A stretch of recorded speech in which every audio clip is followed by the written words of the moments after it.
So I'm in the Full Fusion 2013-2020, and if you need to reset the auto windows in your vehicle, there's a pretty simple thing you can do. So the auto windows will need to be reset after you disconnect the battery, or if they just stop working randomly and you can't use the auto function, auto up or auto down.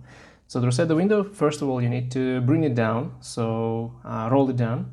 And then you need to pull this button and hold it till the window is all the way up, and then pull this button again and hold it for 3 seconds.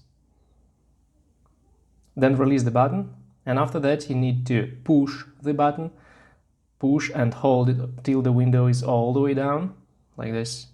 And then when the window is down, you need to push and hold the button for another 3 seconds.